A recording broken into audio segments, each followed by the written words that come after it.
Welcome to The Explainer. All right, let's just get right into it. Today, we are unpacking the United States debt crisis. It's a topic that constantly dominates the news, and it's usually filled with a ton of political spin and finger-pointing. But our goal here is entirely different. We are going to look strictly at the numbers, the math, and the structural realities of how the government actually spends its money. We're going to break down exactly what's causing this massive deficit, where the money is really going, and what actual realistic options we have left to fix it. And we really have to start by focusing on this staggering number, $38 trillion. I mean, it's a number so huge it literally sounds completely made up, right? But it's very real, and it's being fueled by a nearly $2 trillion annual deficit. That means the U.S. is currently spending almost $2 trillion more than it brings in every single year. When the debt collectors come knocking, the government simply borrows the difference. It's this pattern of relentless compounding borrowing that has brought us to this historic, towering figure. Okay, so picture this. The U.S. government is basically a guy going through a very, very expensive midlife crisis. But instead of buying a brand new Corvette and dealing with a nasty divorce, Uncle Sam is blowing trillions on healthcare programs, military tanks, and monthly checks for 70 million retirees. And unlike a normal midlife crisis that you might just fix with a new gym membership or some therapy, this one is entirely different. Why? Because we all have to live through it year after year. To make sense of all this, without getting lost in the jargon, we're going to follow a simple roadmap. First, the setup.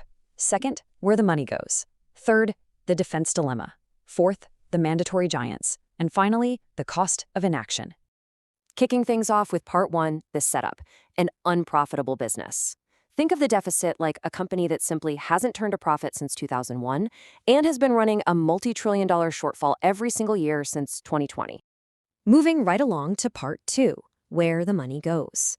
We can really just break government spending down into three core buckets. First step, mandatory spending. This is locked in by law. Stuff like Social Security and Medicare. It's kind of like your rent, you just have to pay it. Second is discretionary spending. These are the yearly choices Congress fights over, like national defense. And third is net interest, literally just the bill we owe for all the previous bills we didn't pay.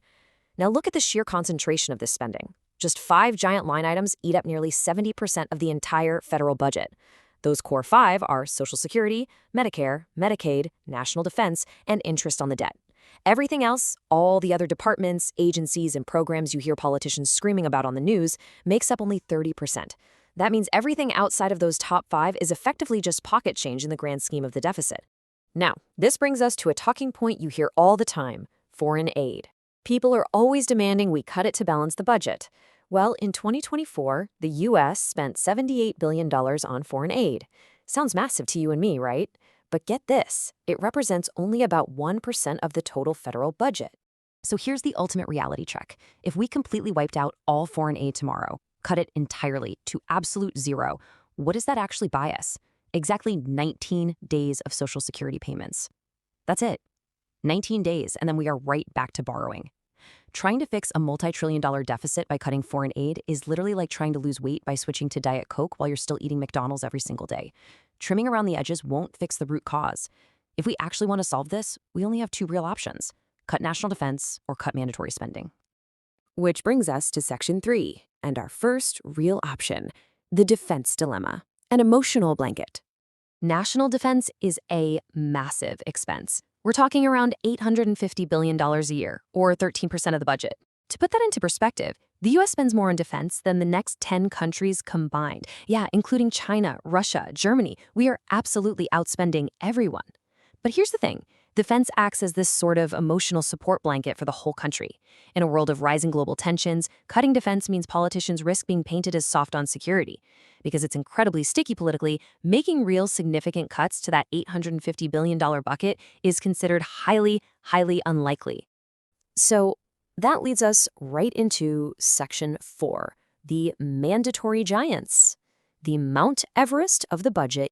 To wrap our heads around these giants, you have to know that mandatory spending accounts for 44% of the yearly budget. That's a staggering $3 trillion annually. The big 3?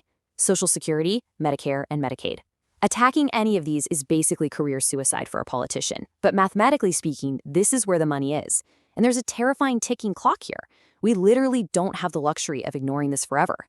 The reserve funds propping up these untouchable giants are running dry fast. The Medicare Hospital Insurance Trust Fund, projected to be completely insolvent by 2033, and the Social Security Trust Fund is right behind it, hitting insolvency by 2034. Let's break down what doing nothing actually looks like, starting with Social Security. It is the single largest federal program in the U.S. Over 70 million people rely on it. For about half of all retirees, it makes up more than 50% of their income. If Congress just twiddles their thumbs and that fund goes insolvent in 2034, the law actually requires benefits to be paid only from ongoing tax income. What does that mean for everyday people? Automatic 20% cuts right across the board. Millions of seniors would be plunged into poverty literally overnight. Doing nothing actually guarantees catastrophic cuts. But it's not all doom and gloom. There are actionable fixes. First, we could eliminate the payroll tax cap.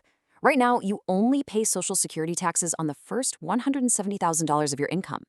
Anything you make above that, completely untaxed for Social Security. Lifting that cap would close 73% of the program's long-term funding shortfall. Boom. Second, we could adjust benefits for high-income retirees. Simply put, we could just stop paying Social Security benefits to the ultra-wealthy, people pulling in millions in dividends who really don't actually need the safety net. Okay, let's shift gears to Medicare, which provides healthcare for over 65 million Americans. The scale of this program is honestly hard to comprehend. It costs over $850 billion a year. That's 13% of the budget. To put that in perspective for you, Medicare alone is larger than the entire GDP of countries like Argentina, Belgium, Sweden, or Ireland. And just like Social Security, if its trust fund goes insolvent in 2033, we're staring down automatic, legally mandated benefit cuts of about 11%. So how do we fix Medicare? Well, one option is raising the Medicare payroll tax. Right now, it sets at a combined 2.9%. If we bumped that up by just 1%, it would raise more than $1 trillion over the next 10 years, easily preventing insolvency. Another fix? Crack down on Medicare Advantage, the private version of Medicare. Data estimates these private plans are getting overpaid by anywhere from $83 to $127 billion every single year. Aligning those payments to real costs would avoid trillions in waste, though. Fair warning, it would absolutely infuriate the health insurance industry. And that brings us to the third giant, Medicaid. This is a federal and state partnership covering 70 million Americans, mostly kids, low-income families, disabled adults, and seniors. Price tag? Over $600 billion annually. Now, unlike Social Security and Medicare, Medicaid doesn't actually have a trust fund, so it can't technically go insolvent.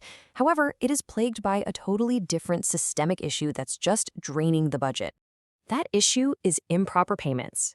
Over 5% of all Medicaid spending goes to data errors, overpayments, and eligibility fraud. That means the government is bleeding tens of billions of dollars every single year just to sheer inefficiency. If we simply crack down on those errors and the fraud, we could save massive amounts of money without cutting a single ounce of actual care from the people who desperately need it. All right, bringing us to Section 5, the cost of inaction. And honestly, it's a dark road ahead.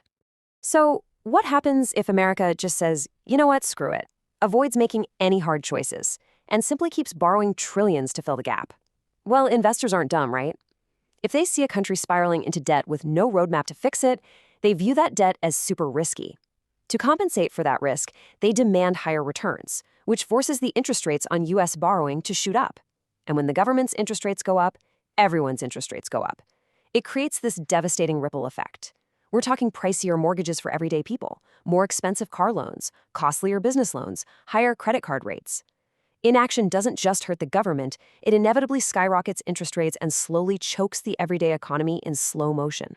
As we wrap up this impartial explainer, one thing becomes crystal clear. Our window to fix this is shrinking fast. The longer we put this off, the fewer options we have, and the more painful the eventual reality is going to be. Look, there is no perfect solution to a $38 trillion problem. There are no magical cuts to tiny programs like foreign aid that are going to save us.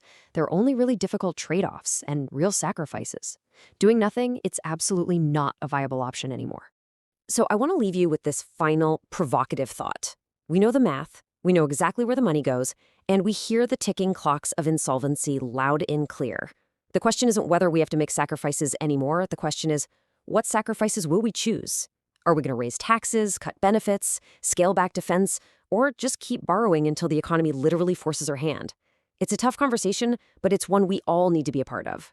Thanks for joining me for this explainer, and I'll catch you next time as we keep breaking down the complex realities of our world.